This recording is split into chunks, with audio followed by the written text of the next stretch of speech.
नमस्कार दोस्तों, let's learn channel में आपका स्वागत है। मैं बीएस भागवत। आज हम लोग कक्षा 10 के हिंदी का पहला चैप्टर का जो क्वेश्चन आंसर है वो करेंगे दोस्तों।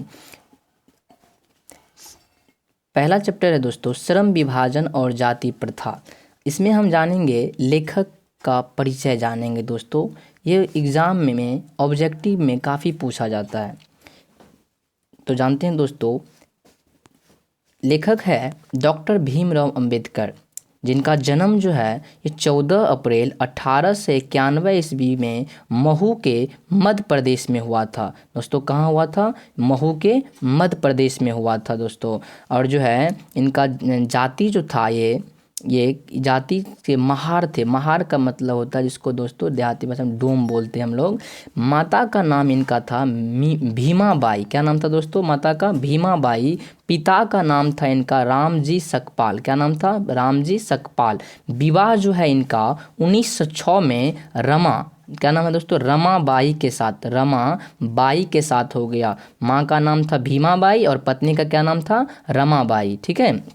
इन्होंने मैट्रिक की परीक्षा जो है इन्होंने 1907 में किया था, पास किया। इनका शादी जो है विवाह 1906 में हुआ और इन्होंने मैट्रिक परीक्षा 1907 में किया। यानी कि एक साल इनके शादी के एक साल के बाद इनका मैट्रिक का एग्ज़ाम हुआ। यानी कि शादी से यानी कि एग्ज़ाम से पहले, मैट्रिक एग्ज़ाम से पहले इन्होंने क्या किया? शादी भी कर लिया था। इनका पूना पैक्ट जो है, ये पूना पैक्ट 1932 में हुआ था दोस्तों। ठीक है, ये पूछा जाता है, बहुत बार एग्जाम में पूछा गया ऑब्जेक्टिव में।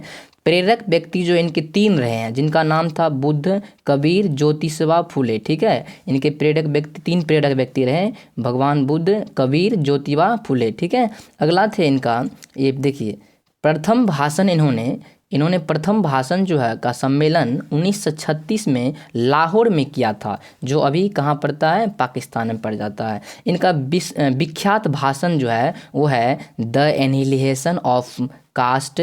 दूसरा इस तरह से, यानी कि जिसका हिंदी में अनुवाद ललई सिंह यादव ने किया था। इनकी ललई सिंह यादव ने the annihilation of the caste का हिंदी अनुवाद किया था। ठीक है, इनका विख्यात भाषण रहा है ये। इनका जो है संपूर्ण वांड में, ठीक है ना, 21 खंडों में बांटा गया है। ठीक है, कितने खंडों में? 21 खंडों में। प्रसिद्ध रचनाएं इनकी क्या क्या है तो देखते हैं। यानी हु आर दे, प्रसिद्ध रचना क्या है इनका? Who are they, who are Shudras, the untouchables. उसके बाद है द कास्ट इन इंडिया। अगला है बुद्धिज्म एंड कम्युनिज्म। अगला है बुद्ध एंड हिज धम्म। और अगला है थॉट्स ऑन लिंग्विस्टिक स्टेटस। ठीक है दोस्तों। और इनका जो मृत्यु है यानी मौत, ये क्या कहते हैं 1956 में दिल्ली में हुआ था। कहाँ हुआ था दोस्तों? 1956 में दिल्ली में हुआ था। और लेखक यानी कि इसमें किस विडंबना की बात करते हैं इस चैप्टर में? लेखक जो है श्रम विभाजन जाति प्रथा में डॉक्टर भीमराव अंबेडकर किस विडंबना की बात करते हैं? तो लेखक जो है जातिवाद के बारे में बात करते हैं कि आज जातिवाद किस तरह से मतलब श्रमिक विभाजन का रूप लिया हुआ है। तो दोस्तों हम आ गए हैं पार्ट पे और हम इसका क्वेश्चन आंसर करते हैं दोस्तों। चलिए तो जानते हैं, पहला क्वेश्चन है लेखक किस विडंबना की बात करते हैं और विडंबना का स्वरूप क्या है? तो जानते हैं, पठित निबंध शीर्षक श्रम विभाजन और जाति प्रथा के आधार पर। ऐसे दोस्तों इसलिए लिखना है क्योंकि आपको अच्छी नंबर लानी है ना, इसलिए दोस्तों ये देना जरूरी है जिससे कि एग्जामिनर खुश होकर आपको अच्छी नंबर दे। पठित निबंध शीर्षक श्रम विभाजन और जाति प्रथा के आधार पर लेखक भीमराव अंबेडकर विडंबना की बात करते हुए कहते हैं कि जातिवाद एक विडंबना है। क्या है? जातिवाद एक विडंबना है। और उससे भी अधिक विडंबना की बात यह है कि, ठीक है, जातिवाद पोषकों की आज कमी नहीं है, वे हमेशा जातिवाद का समर्थन करते रहते हैं। यानी कहने का मतलब कि जातिवाद तो है ही, लेकिन कुछ आदमी ऐसा है जो जातिवाद के बारे में हमेशा ऊंच बढ़ा चढ़ा के कुछ से कुछ बोलते रहते हैं, कहते रहते हैं, जिससे और क्या होता है, उसको बढ़ावा मिलता है। ठीक है, चलिए आगे जानते हैं हम लोग क्या कहते हैं। विडंबना का स्वरूप यह है कि जाति प्रथा को श्रम विभाजन का वास्तविक रूप न दे करके श्रमिक विभाजन का रूप दे दिया गया है। कहने का मतलब है कि आज मान लीजिए क्या कहते हैं, आज जो है जैसे आप मान लीजिए आप कुम्हार है तो आप क्या कीजिएगा, आप बर्तन बनाइएगा, या मान लीजिए आप लोहार है तो लोहा पीटिएगा, या आप ग्वाला है तो दूध बेचिएगा। आज इस तरह से हम लोग को क्या किया गया है, यानी कि ढाल दिया गया है, यानी कि कहने का मतलब जो है मतलब जैसे जाति भेदभाव करके बांट दिया गया है। ठीक है, चलिए आगे चलते हैं हम लोग। अगला क्वेश्चन है, जातिवाद के पोषक उसके पक्ष में क्या तर्क देते हैं। तो चलते जानते हैं। पठित निबंध शीर्षक श्रम विभाजन और जाति प्रथा के आधार पर जातिवाद के पोषक जातिवाद के पक्ष में यह तर्क देते हैं कि जातिवाद आधुनिक समाज कार्य कुशलता के लिए श्रम विभाजन है, चूँकि जाति प्रथा भी श्रम विभाजन का ही क्या है, दूसरा रूप है। ठीक है, चलिए इस तरह से आपको, चूँकि जाति प्रथा भी श्रम विभाजन का क्या है, दूसरा रूप है। ठीक है ना दोस्तों, इसलिए कोई बुराई नहीं बताया जाता है। अगला क्वेश्चन है, जातिवाद के पक्ष में दिए गए तर्कों पर लेखक प्रमुख आपत्ति क्या है। लेखक की प्रमुख आपत्ति क्या है, जातिवाद के पक्ष में दिए गए तर्कों पर लेखक की प्रमुख आपत्ति क्या है। तो लेखक की प्रमुख आपत्ति क्या है दोस्तों, इसके बारे में जानते हैं हम। पठित निबंध शीर्षक श्रम विभाजन और जाति प्रथा के आधार पर जातिवाद के पक्ष में दिए गए तर्कों के आधार पर लेखक अंबेडकर जी क्या कहते हैं कि प्रमुख आपत्ति यह है कि जाति प्रथा श्रम विभाजन के साथ श्रमिक विभाजन का भी रूप लिए हुए हैं। यानी कि श्रम विभाजन के साथ में किसका रूप लिए हुए हैं, श्रमिक विभाजन का भी रूप लिए हुए हैं। श्रम विभाजन की व्यवस्था श्रमिकों के विभिन्न वर्गों में अस्वाभाविक विभाजन नहीं करती, बल्कि विभाजित वर्गों को क्या कराती है, वह ऊंच नीच का करार देती है। ठीक है, अगला है चौथा क्वेश्चन है दोस्तों कि जाति भारतीय समाज में श्रम विभाजन का स्वाभाविक रूप क्यों नहीं कही जा सकती है।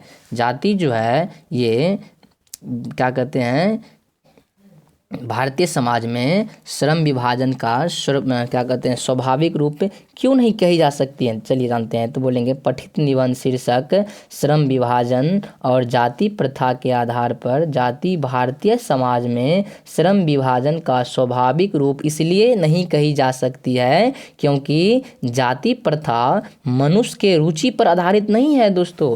क्योंकि कोई यह नहीं चाहता है कि क्या कहते हैं, हम फलना जाति का बने, वो इस जाति का उस जाति का हो। ठीक है ना, ये किसी की रुचि पर आधारित नहीं है जाति भेदभाव। ठीक है ना, कुशल व्यक्ति या सक्षम श्रमिक समाज का निर्माण करने के लिए यह आवश्यक है कि हम व्यक्तियों की क्षमता इस सीमा तक विकसित करें कि जिससे क्या कहते हैं, ठीक है ना, इस सीमा तक विकसित करें जिससे अपने पेशे का कार्य का चुनाव स्वयं कर सके। यानी कहने का मतलब कि सभी लोग को इस तरह से शिक्षा दिया जाए, इस तरह से बताया जाए, समझाया जाए कि खुद से वो अपना पेशा चुन सके, अपने मन इच्छा वो अपना कोई काम कर सके। आज इस तरह से लोग को ढाल दिया गया है कि तुम फलना जाति के हो तो तुम ये काम करोगे, तुम उस जाति के हो तो ये वो काम करोगे। ठीक है, ये ऐसा नहीं होना चाहिए। पांचवा क्वेश्चन क्या कहता है, जाति प्रथा भारत में बेरोजगारी का एक प्रमुख और प्रत्यक्ष कारण कैसे बनी हुई है। तो जानते हैं। पठित निबंध शीर्षक श्रम विभाजन और जाति प्रथा के आधार पर जाति भारतीय समाज में बेरोजगारी का एक प्रमुख और प्रत्यक्ष कारण इसलिए बनी हुई है क्योंकि भारत के हिंदू धर्म में जाति प्रथा के तहत पेशा बदलने की अनुमति नहीं दी जाती है। ठीक है, चूँकि मानव का जिस जाति में जन्म होता है, ठीक है दोस्तों, मानव का जिस जाति में जन्म होता है वह अपने माता पिता के पेशे के अनुसार बंध जाता है। वह मनपसंद कार्य करना चाहता है पर नहीं कर पाता है। यानी कहने का मतलब, आप अगर मान लीजिए लोहार है, ठीक है ना, तो आपके पिताजी क्या कहते हैं, लोहा लक्कड़ का काम करते हैं, तो आप भी वही का आपको पेशा चुना हुआ है, आप वही काम कीजिएगा। ठीक है ना, लेकिन ये बहुत ही क्या है, अच्छी बात नहीं है दोस्तों। क्योंकि अब मान लीजिए कोई अपने मन रुचि से थोड़े चाहता है कि हम ये काम करें वो काम करें। ठीक है, इसीलिए ये क्या है, हम जाति प्रथा भारत में बेरोजगारी का एक प्रमुख कारण बना। इससे लोग क्या हो रहा है, बेरोजगार हो रहा है, क्योंकि उसको इच्छा नहीं है, उसको रुचि नहीं आ रहा वो काम करने में, इसलिए वो नहीं करता है वो काम। ठीक है, चलिए आगे चलते हैं।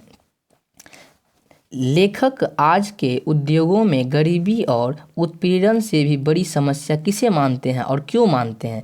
लेखक आज के उद्योगों में गरीबी और उत्पीड़न से भी बड़ी समस्या किसे मानते हैं और क्यों मानते हैं दोस्तों, जानते हैं इसका आंसर। पठित निबंध शीर्षक श्रम विभाजन और जाति प्रथा के आधार पर लेखक भीमराव अंबेडकर आज के उद्योगों में गरीबी और उत्पीड़न से भी बड़ी समस्या जाति प्रथा को मानते हैं, क्योंकि भारत की जाति प्रथा का श्रम विभाजन मनुष्य की स्वेच्छा पर निर्भर नहीं करती रहता है। यह गंभीर दोषों से युक्त होता है, जिसमें जो है क्या कहते हैं, मनुष्य की व्यक्तिगत भावना तथा रुचि, स्थान और महत्व नहीं रहता है। इसमें बहुत से लोग निर्धारित कार्य को और रुचि के साथ विवशता बस करते हैं। ऐसी स्थिति में मनुष्य को दुर्भावनाग्रस्त रहकर टालू का काम करना या कम काम करने के लिए उसे प्रेरित करती है। यानी कहने का मतलब, मान लीजिए कि इस तरह से अगर रहेगा, मान लीजिए श्रम विभाजन का रूप लिया रहेगा जाति प्रथा, तो लोग क्या करेगा, लोग बेरोजगार होते जाएगा धीरे धीरे। यानी कि मतलब वो उसको काम करने में मन ही नहीं लगेगा, रुचि नहीं लगेगा, वो काम ही नहीं करेगा, व्यवस्था वर्ष क्या होगा, वो इस तरह से काम टालते रहेगा। काम टालते टालते क्या होगा, मतलब भूखमरी आ जाएगी इस तरह से। ठीक है, चलिए दोस्तों आगे क्या कर रहा है, लेखक ने पाठ में किन प्रमुख पहलुओं से जाति प्रथा को एक हानिकारक प्रथा के रूप में दिखाया है। यानी कि कहने का मतलब कह रहा है कि लेखक ने पाठ में किन प्रमुख पहलुओं पे जाति प्रथा को एक हानिकारक रूप में बताया है। तो देखिए दोस्तों, पठित निबंध शीर्षक श्रम विभाजन और जाति प्रथा के आधार पर लेखक जो है भीमराव अंबेडकर ने प्रमुख पहलू, जैसे आज समय परिवर्तन हो रहा है दोस्तों, अगर मनुष्य अपने पेशे को नहीं बदलता है तो उसे भूखा मरना पड़ सकता है। वर्तमान समय में कल कारखाने का विस्तार हो रहा है, लेकिन लोग आज क्या कर रहे हैं, लोग जाति भेदभाव में पड़े हुए हैं, पीछे लगे हुए हैं, पड़े हुए हैं। ठीक है ना, जाति प्रथा और श्रम विभाजन के चक्कर में देश का विकास संभव नहीं है दोस्तों। ठीक है, इस तरह से है। आप दोस्तों स्क्रीनशॉट लेते चलिए या लिखते चलिए, कॉपी में नोट करते चलिए दोस्तों। ठीक है, आशा है दोस्तों आपको समझ में आ रहा होगा। चलिए अगला क्वेश्चन है, सच्चे लोकतंत्र की स्थापना के लिए लेखक ने किन विशेषताओं को आवश्यक माना है। तो देखिए, पठित निबंध शीर्षक श्रम विभाजन और जाति प्रथा के आधार पर लेखक भीमराव अंबेडकर ने सच्चे लोकतंत्र की स्थापना के लिए स्वतंत्रता, समानता एवं बंधुता पर आधारित समाज को आवश्यक माना है। अंबेडकर साहब कहते हैं कि हम सभी देशवासियों के साथ भाईचारे का संबंध होनी चाहिए, किसी भी प्रकार की जात पात छुआछूत की भेदभाव मन में नहीं होनी चाहिए, तभी एक अच्छे समाज का क्या होगा, निर्माण कर सकेंगे। इसे अपनाने से हमारे देश में क्या होगा दोस्तों,